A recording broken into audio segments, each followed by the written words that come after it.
বাংলাদেশে যে লক্ষ ছাত্র জনতার উপস্থিতি, তারাই ছিল আমাদের জুলাই অভ্যুত্থানের অন্যতম সহযোদ্ধা। কে কি বলল সেটাতে আপনাদের আমাদের কিছু আসে যায় না। যতক্ষণ জুলাই অভ্যুত্থানের ওই স্পিরিটে নিজেদের বুকে ধারণ করে শহীদের যে জুলাই যোদ্ধাদের যে রক্ত দেওয়া, সেগুলোকে আমরা যতক্ষণ ধারণ করে সামনের দিকে এগিয়ে চলবো, ততক্ষণ কারো প্রপাগান্ডা আমাদের কিছু আসে যায় না। ততক্ষণ ওই বিদেশি এজেন্টদের চক্রান্তে আমাদের কিছু আসে যায় না। আমাদের মনে আছে ওই 3, 4, 5 আগস্টে আমাদের আমির সাহেব, সিনিয়র নায়ক আমির সাহেব কিভাবে মাস্ক গণভবনের ঘোষণা দিয়েছিলেন। আমরা স্পষ্ট করে আপনাদেরকে একটা কথা বলি, এই 24 পরবর্তী বাংলাদেশে আমরা যারা অভ্যুত্থানের সহযোদ্ধা ছিলাম, আমরা যদি ঐক্যবদ্ধ থাকি, আগামীর বাংলাদেশে আর কোন জাতি, কোন নামে, কোন ব্যক্তিকে সামনে রেখে, কোন দলকে সামনে রেখে এই বাংলাদেশে দাঁড়াতে পারবে না। এখন জনগণের সামনে আমাদের দৃষ্টান্ত স্থাপন করতে হবে। আমরা আমাদের কাজের মাধ্যমে প্রত্যেকটি ক্ষেত্রে যেন সেই দৃষ্টান্ত স্থাপন করতে পারি। আজকে যখন আমি আসছিলাম, রাস্তার আশেপাশের প্রত্যেকটি মোড়ে আমার ইসলামী আন্দোলন বাংলাদেশের সহযোদ্ধারা ট্রাফিকিংয়ের কাজ করছে। এটাই হচ্ছে দৃষ্টান্ত যে আমরা কাজ করবো, আমাদের রাজনৈতিক সমাবেশ করবো, একই সাথে জনগণের যেন দুর্ভোগ হয় সেটাও আমাদের মাথায় থাকবে।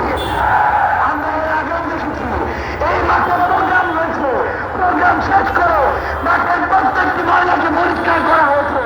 এটাই হচ্ছে আগামী বাংলাদেশের দৃষ্টান্ত যে আমাদের যারা সাময়িক যদি কোনো সমস্যা হয়, আমরা আবার ঐক্যবদ্ধভাবে সেই সমস্যার সমাধান করব।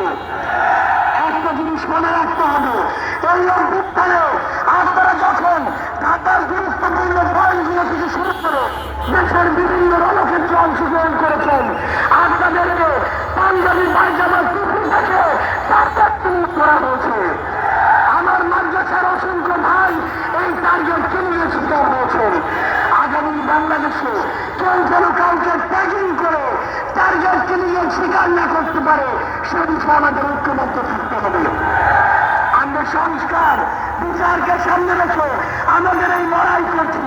আপনারা পিয়ারের কথা বলেছেন, এই যে পিয়ার আগামী বাংলাদেশের সংসদে আমরা যদি এখনই জনগণের প্রতিনিধিত্ব চাই, তাহলে আগামীতে এই পিয়ার নিয়ে আমাদের আরো জোরসোরে ভাবতে হবে।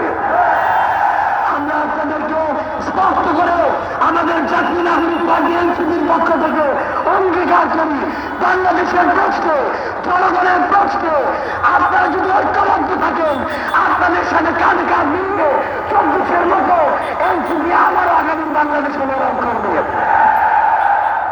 আমাদের ওই বাংলাদেশের 24-এর অভ্যুত্থানের স্পিরিটের প্রশ্নে, ওই খুনিদের বিচারের প্রশ্নে, রাষ্ট্রের সংস্কারের প্রশ্নে আমরা ঐক্যবদ্ধভাবে এগিয়ে যাব। আমরা যতদিন ঐক্যবদ্ধ থাকবো, ততদিন এই বাংলাদেশে আর কোনো হাসিনা মাথা উঁচু করে দাঁড়াতে পারবে না। ইনশাআল্লাহ আপনাদের সাথে আমাদের আবারও দেখা হবে রাজপথের লড়াইয়ে অথবা বিজয়ে। ততদিন পর্যন্ত সত্যের সাথে থাকবেন, ন্যায়ের সাথে থাকবেন। যত বড় খুনি, যত বড় সাহসী, যত বড় নেতাই ফ্যাসিস্ট হয়ে ওঠার চেষ্টা করুক না কেন, আমরা ঐক্যবদ্ধভাবে তাদেরকে প্রতিহত করবো ইনশাআল্লাহ। ইনকিলাব জিন্দাবাদ।